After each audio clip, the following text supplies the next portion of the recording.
मनुष्य दिन रात कड़ी मेहनत करके, अध्ययन करके, साधना करके यही सोच पाता है कि थोड़ा सुख मिले, उपलब्धियों से सुख मिले, यश का सुख मिले, धन का सुख मिले।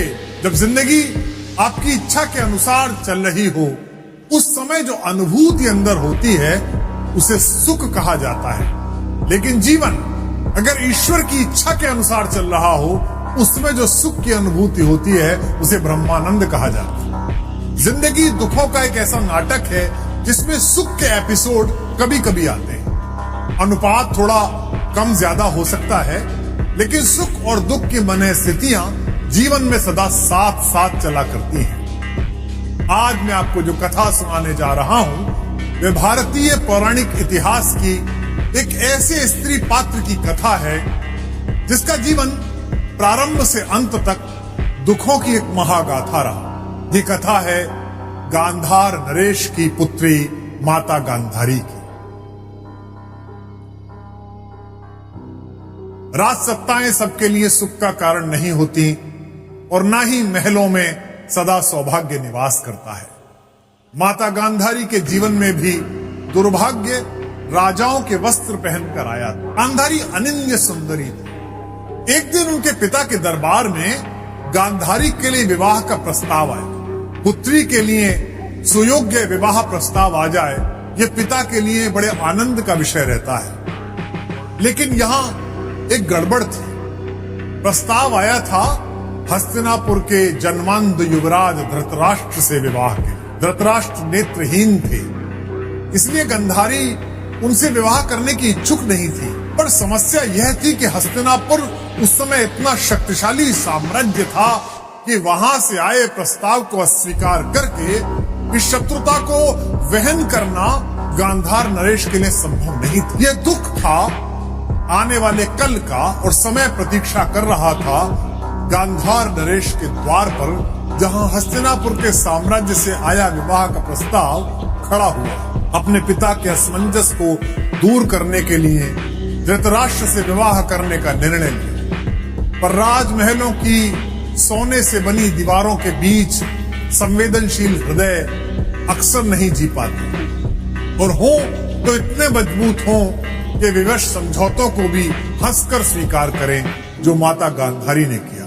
गांधारी ने विवाह के बाद अपने नेत्रहीन पति की पीड़ा को आत्मसात करने के लिए, समझने के लिए एक अद्भुत निर्णय लिया।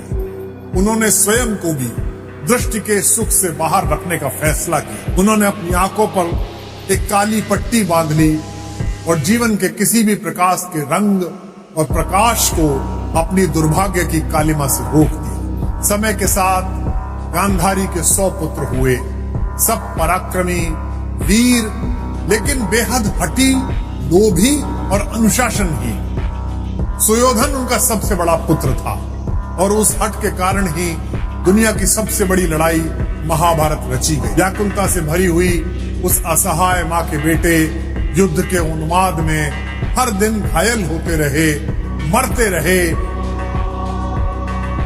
और एक समय ऐसा भी आया जब ब्रह्म सरोवर के बाहर उनके अंतिम पुत्र को पराजित करके भीम ने वध की दिशा में पहुंचा दी। दुर्भाग्य की बाढ़ में महारानी का वैभव खोकर युद्ध भूमि में अपने पुत्रों के शव को केवल टटोल कर पहचानती हुई मां गांधारी इतिहास में विश्व की सबसे असहाय और करुण मां के रूप में अंकित हुई। युद्ध के बाद जब मां गांधारी भगवान श्री कृष्ण से मिली तो वह उनसे पूछ बैठी, आप तो ईश्वर है, भगवान है, आपके रहते हुए विनाश का ऐसा भीषण दृश्य कैसे उपस्थित हुआ?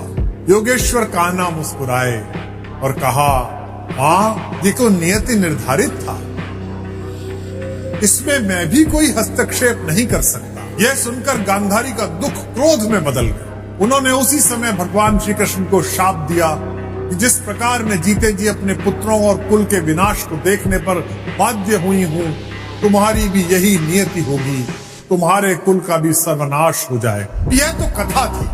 अब समझते हैं इस कथा का सार। दुनिया के हर दुख की कथा का सबसे बड़ा सार उसका दुख है, और आपको यह सिखाता है कि दुनिया में दुखी लोगों के साथ कैसा व्यवहार करना चाहिए।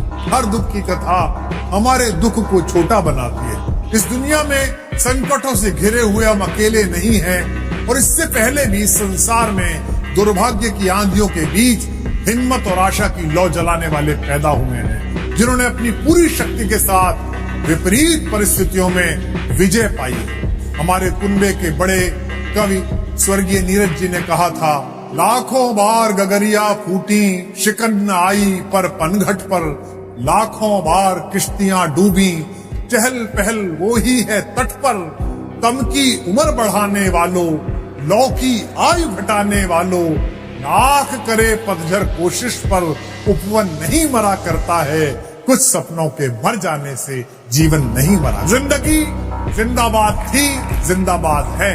आप सब अपने अंदर के दुख को आईना दिखाइए और उसे कहिए सुख का एक अंश हमारी आत्मा और मन में